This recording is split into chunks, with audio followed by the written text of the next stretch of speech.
ఈరోజు శరన్నవరాత్రులు మొదలు. అంతటా ఆనందం, సందడి, అంత కోలాహలం. ప్రతి దేవాలయంలో భక్తుల కోలాహలం అంతా వినిపిస్తున్నది. వాతావరణం ఒకసారిగా మారింది, ఆనందంగా ఉంది. జగన్మాత ఈశ్వరి మనల్ని తల్లి గర్భంలో మనల్ని సృష్టి చేసిన తల్లి ఆమె. అలాగే మన మేధస్సుని సృష్టించి మనకి ఇంత తెలివితేటలు, ఇంత నిర్వహణ శక్తి ఇవన్నీ ఇచ్చింది. అందరికీ జగన్మాత మొత్తం తల్లియే మనకి. అలాంటి తల్లి మనం ఇప్పుడు కాదు, నవరాత్రుల్లో కాదు, ఎప్పుడు మనకి తల్లి ఎప్పుడు కొలుసుకోవాలి, ఎప్పుడు ఆమెని స్మరించుకుని మనం అన్ని పనులు చేసుకోవాలి.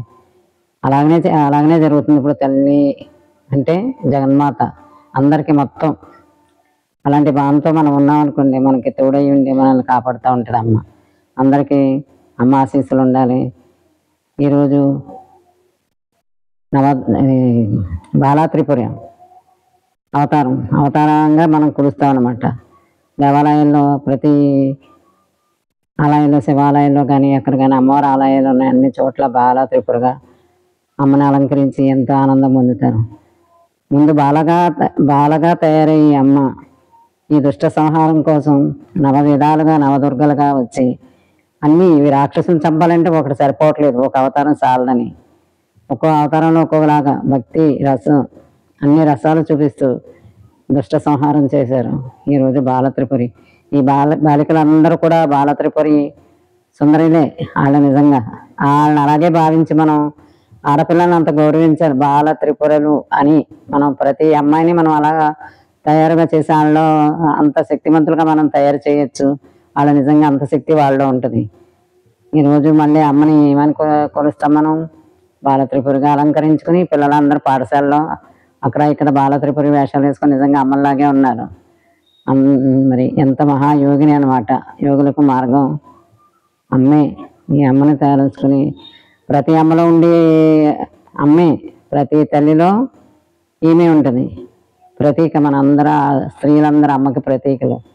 ఆ ధైర్యం, ఆ స్థైర్యం, ఆ నిర్వహణ అంతా మనకి ఎవరిచ్చారు? తల్లి ఇచ్చింది. మనల్ని ఎవరు సృష్టి చేశారు? మా తల్లి గర్భంలో మనల్ని ఈ కను, ముక్కు, తీరు, ఈ మేధస్సు ఇవన్నీ కూడా మనల్ని ఎవరు తయారు చేశారు? అమ్మే. కనుక మనకి అందరికీ తల్లి ఆమె. ఈ భావంతో స్త్రీలను గౌరవించండి, అమ్మగా భావించండి. బాలత్రిపుర బాలికల్ని జాగ్రత్తగా కాపాడండి. మరి అమ్మవారు కాబోయే ఈ ప్రజలందరినీ, బిడ్డల్ని అందరినీ ఆడ చేతుల మీదగానే తయారవుతారు. కనుక ఆడవారిని గౌరవించండి, బాలికల్ని గౌరవించండి. రేపు కాబోయే తల్లుల వారు. అలా ఒక పూజనీయంగా మనం చూసుకున్నామంటే మన దేశం ఎంతో ముందుకెళ్తుంది. స్త్రీలు ఎక్కడ గౌరవించబడతారో, పూజించబడతారో అక్కడే మనకి సౌభాగ్యం అన్నీ ఉంటాయి, లక్షణాలు ఉంటాయి.